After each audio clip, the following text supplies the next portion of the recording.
안녕하세요. 글로벌토스 원선홍입니다. 오늘은 최근에 공개된 좀 인상적인 그리고 올해 좀 가장 중요한 이 프리미엄 세단 두 개 차종을 조금 디자인을 설명해 드리려고 이렇게 영상을 준비했는데요. 바로 올해 이제 3월에 출시될 예정인 제네시스 G80 그리고 메르세데스 벤츠의 부분 변경되는 E클래스 이 두 개 차종의 디자인을 간단히 한번 좀 살펴보기 위해서 영상을 준비했습니다. 먼저 지금 보시는 차종이 바로 위쪽에 보는 이미지가 바로 3월에 올해 이번 달에 이제 공개될 G80이고요. 아래가 기존에 출시됐던 제네시스 G80 모델입니다. 사실 전면부 디자인 같은 경우에 굉장히 많이 분위기가 달라졌죠. 제네시스 브랜드 같은 경우에는 기존에 이제 GV80을 선보이면서 새로운 디자인 아이콘 바로 이 두 개의 스프라이트 무늬를 이제 차량에 적용을 하기 시작했습니다. 사실 이 무늬 같은 경우에 이번에 공개된 G80의 그 이미지를 보더라도 뭐 헤드램프와 차량의 측면부 그리고 이 뒤쪽에 있는 리어램프까지 이제 이러한 스프라이트 무늬가 적용이 된 것을 볼 수가 있는데요. 기존에 출시됐던 GV80에서 적용됐을 때보다 오히려 이 세단에 적용됐던 모습이 좀 더 잘 어울리는 것 같기도 합니다. 그렇게 좀 보여지고 있고요. 라이더 그릴 같은 경우에도 이제 기존에는 이 끝이 뭉툭한 디자인 라이더 그릴 디자인이었다면 지금은 상당히 큰 크기에 좀 더 크기도 키운 반면 좀 더 날카롭게 이 끝부분을 다듬은 이 라디에이터 그릴 디자인을 좀 적용해서 기존보다 좀 더 와이드하고 넓은 이미지, 전면부 이미지를 보여주고 있습니다. 거기다 이제 하단부에 리어 범퍼 하단 같은 경우에도 기존보다 조금 더 와이드하게 이 공기 흡입구의 부분이라든지 리어 범퍼의 전체적인 디자인 자체를 상당히 좀 크게 키워서 이 전면부에서 봤을 때 웅장한 모습, 또 와이드한 모습, 전면부 디자인을 보여주는 것 같고요. 이번 이미지는 이제 측면부 이미지인데요. 위쪽이 새로 나올 G80 그리고 아래쪽이 기존의 G80, 제네시스 G80입니다. 측면부 디자인 라인이 정말 많이 좀 달라졌죠. 이 지금 이렇게 이미지만 봐도 앞쪽에 오버행 자체가 굉장히 좀 짧아진 것을 볼 수가 있습니다. 기존부터 좀 많이 짧아진 부분이 있고요. 좀 더 이 측면부에서 봤을 때 이 휠베이스가 훨씬 더 길어진 실제로도 길어졌겠지만 이 측면부의 이미지를 봤을 때도 굉장히 오버행 앞쪽 오버행을 길게 가져가면서 휠베이스를 길게 이제 만드는 그러한 디자인 측면부 디자인을 볼 수가 있습니다. 이러한 비율을 좀 만들면서 기존 모델보다 더 스포티하면서도 우아한 이 GT다운 모습을 좀 보여주는 이러한 특징도 보여주고 있는데요. 특히나 이 루프라인 같은 경우에 굉장히 유려하게 이 트렁크 끝부분까지 이어져 오는 것을 좀 볼 수가 있습니다. 기존 모델과 비교해 보면요. 확실히 기존 모델 같은 경우에는 뭐 일반적인 세단 형태를 좀 많이 추구하고 있지만 새롭게 선보일 예정인 G80 같은 경우에는 오히려 좀 GT 차량 같은 그랜드 투어러 같은 굉장히 유려한 루프라인을 보여주는 것이 특징이라고 볼 수가 있겠습니다. 그리고 측면부에서 보면 이제 도어 같은 경우에도 조금 차이를 보여주고 있는데요. 기존 도어 같은 경우에는 이제 팬더 부분의 앞쪽으로 도어의 끝이 이렇게 나와 있었던 반면에 경계선이 이렇게 구분이 되어 있었죠. 하지만 신형 그 G80 같은 경우에는 이 도어의 마무리, 도어와 이 차체가 이어지는 선 자체가 이 팬더 중앙에 조금 더 왼쪽에서 이제 끝나서 이 도어 자체가 이제 그대로 열려지는 그러한 형태를 좀 보여주고 있습니다. 그리고 도어 하단 부분에도 크롬 장식이 굉장히 좀 길게 끝까지 이어져 있는 것을 볼 수가 있죠.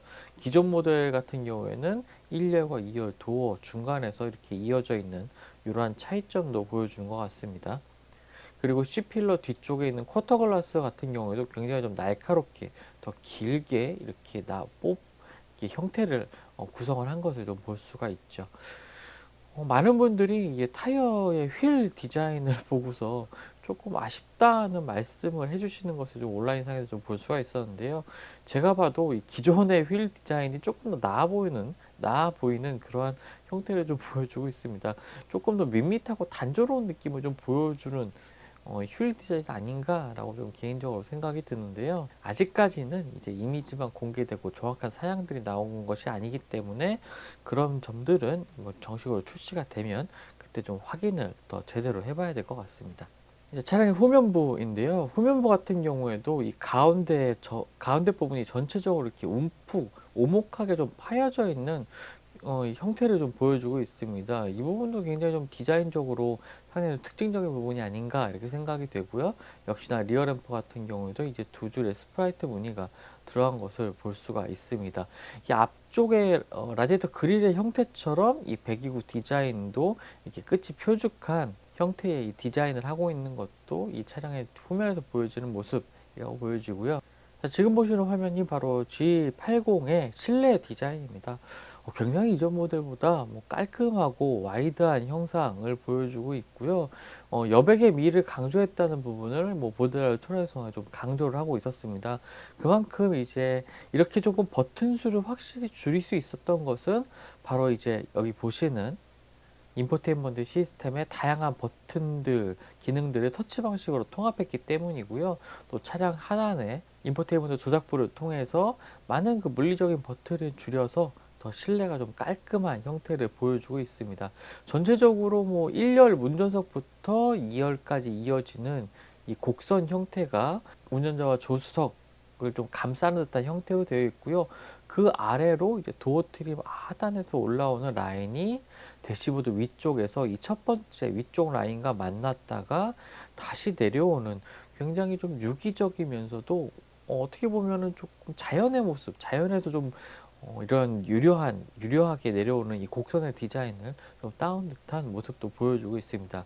그리고 이 두 개의 유려한 곡선 사이에 직선 형태의 이 대시보드 하단의 디자인, 거기다 GV80에서도 보았던 이 길게 하나의 라인으로 뻗어져 있는 이 송풍구들이 있는 이 디자인 라인 부분, 그리고 그 하단으로 뭐 공유장치 같은 것들이 있는 요 세 개 부분의 파트로 이 대시보드, 뭐 그리고 송풍구, 그다음에 공조장치 이런 식으로 세 개 파트로 나눠져 있는 이 실내 디자인이 조금 눈에 많이 좀 들어오는 깔끔한 디자인 인상을 좀 보여주고 있고요.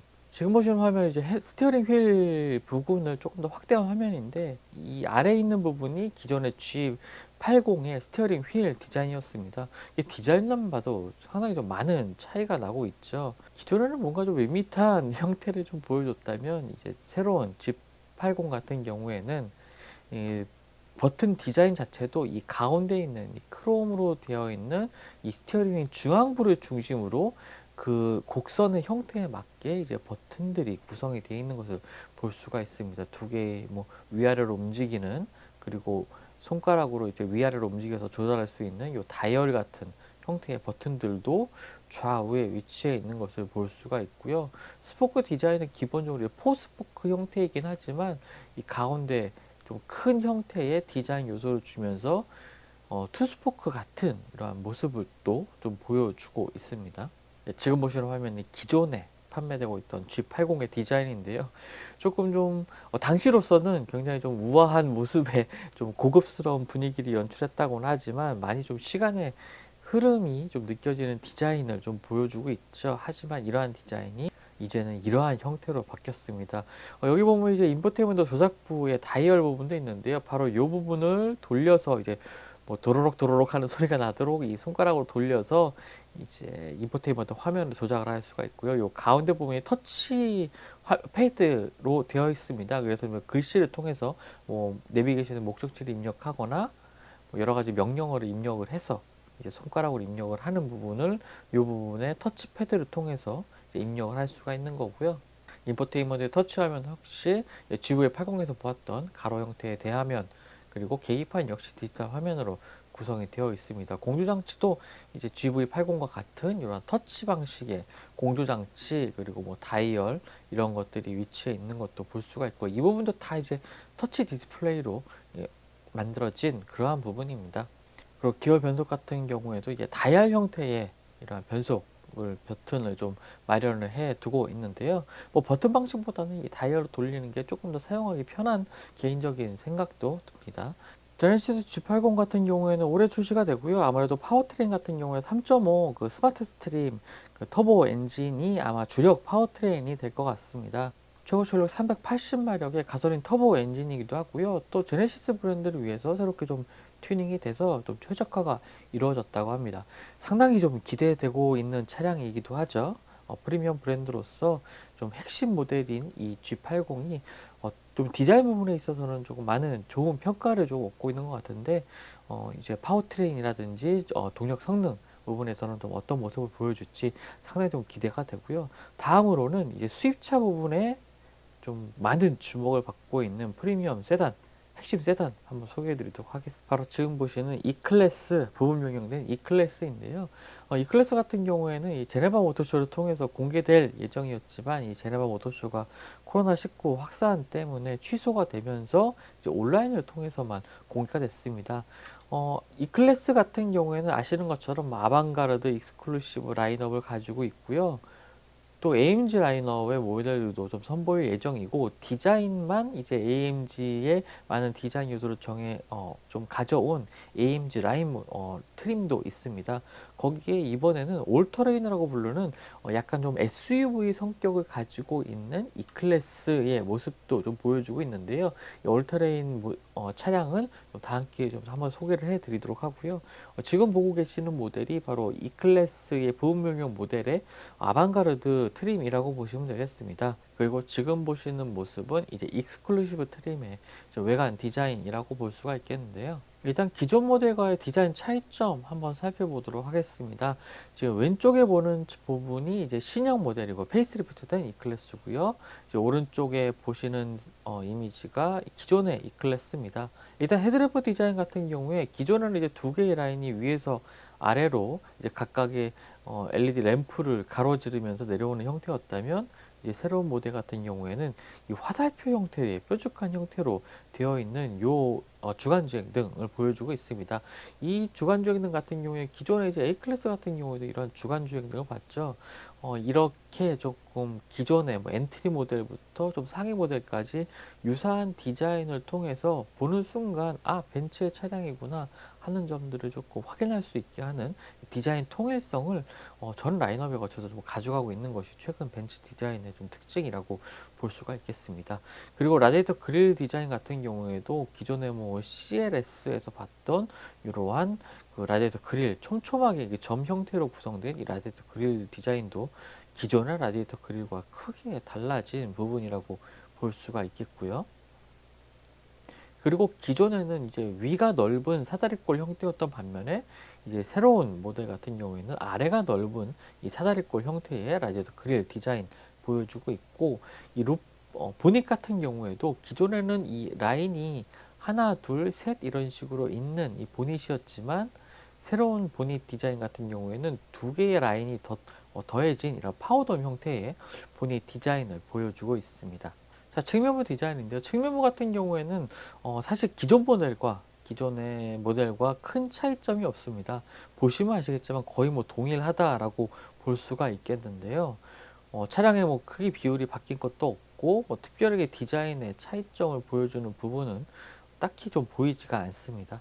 네, 차량의 후면부입니다. 후면부 같은 경우에도 전면부만큼이나 좀 디자인 변화가 좀 크게 느껴지고 있죠. 특히나 이제 리어램프 같은 경우에 이제 기존의 그 OLED 뭐 헤드램프처럼 보이기도 하는 이러한 촘촘하게 이제 가공된 리어램프 디자인을 좀 보여주고 있고요. 기존에는 조금 수직 형태의 모습을 좀 보여줬었죠. 하지만 이제는 좀 가로로 긴 형태의 끝이 조금 날카롭게 날카로운 형태로 좀 바뀐 이 리어램프 디자인을 좀 보여주고 있고요. 기존에는 이 크롬 바가 리어램프와 이제 이어져 있는 형태는 아니었습니다. 하지만 지금은 리어램프가 깊숙하게 이 디자인이 바뀌면서 위쪽에 크롬 바가 이 두 개의 리어램프를 이어주는 모습을 좀 보여주고 있고요. 이 하단부 범퍼 디자인 같은 경우에는 그렇게 큰 변화는 없는 것 같습니다. 자, 실내 디자인의 차이를 좀 보겠습니다. 위쪽이 신형이고 아래쪽이 구형 모델인데요. 일단 가장 먼저 눈에 띄는 부분이 바로 이제 MBUX가 적용되면서 이 대화면에 터치 스크린이 적용이 됐다는 거죠. 디지털 계기판과 인포테인먼트 화면이 적용이 됐다는 건데요. 기존은 이렇게 구분된 형태의 분할된 형태의 화면이긴 했지만, 신형 모델이 조금 더 깔끔하게 정리가 된 듯한 모습을 좀 보여주고 있습니다. 그리고 스티어링 휠 같은 경우에도 변화가 있죠. 기존에는 이 엄지손가락이 닿는 부분에 이제 터치 방식의 버튼이 있었고, 이걸 통해서 계기판의 메뉴들을 선택을 했다면, 이번에는 이제 정전기식 버튼들이 적용이 됐습니다. 기존에는 조금 눌러야 하는 물리적 버튼들로 좀 구성이 됐었던 반면에요. 지금은 이 부분이 이제 하나의 패널입니다. 그래서 손가락을 올렸을 때 그 손가락의 위치를 인식을 해서 이제 기능을 작동시키는 정전기식으로 바뀐 부분이 가장 큰 달라진 부분이라고 볼 수가 있겠고요. 좀 더 가까이서 살펴보면요. 이 상단의 부분을 이제 손가락으로 좌우로 쓸어 넘기면서 사용하는 것은 같지만 이제 이 패널 자체가 하나의 통으로 이루어진 패널이 됐다는 부분이 좀 특징인 것 같고요. 저도 이제 이미지를 통해서 이 스티어링 휠의 바뀐 디자인을 보게 됐는데, 영상을 통해서 소개해드렸지만 이 클래스의 그 위장막을 씌웠던 영상을 좀 보여드리기도 했죠. 그때는 이 부분이 이제 테이핑이 다 돼 있어서 보이지 않았는데, 이렇게 블랙 유광의 블랙 패널로 더해진 이 새로워진 디자인의 스티어링 휠 모습도 볼 수가 있습니다. 기존에는 이제 다이얼이 포함되어 있는 이 인포테인먼트 조작부를 좀 보여줬지만, 이제는 그 다이얼 없이 터치패드만으로 구성된 모습도 보여주고 있습니다. 그 외에는 이렇게 특별하게 이렇게 디자인에 있어서 크게 차이를 보이는 부분은 없습니다. 지금 보시는 화면 같은 경우에는 기존 이제 위쪽이 구형 모델의 그 인테리어고요. 아래쪽이 신형 모델의 그 실내 부분인데, 조금 다른 점이 있습니다. 이 부분을 좀 보여드리기 위해서인데요. 바로 조금 기존에는 볼 수 없었던 새로운 디자인의 이 스티어링 휠 디자인입니다. 지금 보시면 스포크가 거의 한 5개, 이걸 6개라고 스포크를 해야 될까요? 좀 6개 스포크가 있는 스티어링 휠 디자인인데요. 이 스티어링 휠 디자인 같은 경우에는 신형, 이제 앞으로 나올 S클래스에도 적용될 이러한 스티어링 휠 디자인이라고 합니다. 버튼 같은 것들도 각 스포크 위쪽과 상하단에 이제 정전기식 방식의 버튼들이 위치해 있는 것을 볼 수가 있는데, 이런 점도 상당히 좀 기능적인 특징도 있지만 디자인 자체도 상당히 조금 센세이셔널한 모습을 좀 보여주고 있습니다. 네, 달라진 E클래스의 디자인을 살펴봤는데요. 사실 이 부분 변경 모델이다 보니까 디자인의 변화가 사실 크긴 했죠. 하지만 이 디자인의 변화보다 조금 더 큰 부분은 바로 파워트레인의 변화입니다. 파워트레인 같은 경우에 이제 가솔린 엔진 같은 경우 48V 마일드 하이브리드 시스템이 좀 적용이 되면서 조금 효율성도 높여주고, 또 초반에 가속할 때의 그 엔진의 부담을 줄여주는 이런 여러 가지 부분에서 크게 개선을 이뤘는데요. 벤츠 같은 경우에는 보통 이제 페이스리프트 모델을 선보일 때 디자인의 변화보다는 이 파워트레인 위주의 변화를 조금 중점적으로 뒀고, 이제 완전히 모델 체인지 때만 디자인을 크게 바꿔왔는데요. 이번 E클래스 같은 경우엔 디자인 변화도 전면부와 후면부의 디자인 변화도 크고, 또 실내 디자인도 MBUX가 적용되면서 굉장히 많이 좀 달라졌습니다. 디지털화된 모습을 좀 많이 보여주고 있고요. 여기에 파워트레인의 변화까지 좀 더해지면서 굉장히 좀 많은 기대가 되는 차량이기도 합니다. 올 하반기에 국내 시장에서는 출시될 예정이고요. 매달 수입차 판매에서 부동의 1위를 항상 좀 놓치지 않고 있는 메르스 벤츠의 E클래스인 만큼 이 페이스리프트 모델의 출시도 많은 분들이 기대를 하고, 저 또한 기대가 되는 모델이기도 합니다. 디지털화를 전면에 내세운 메르스 벤츠 E클래스 부분명령 모델의 디자인까지 보셨고요. 이제 제네시스 G80과 메르스 벤츠 E클래스의 달라진 모습 함께 살펴봤습니다.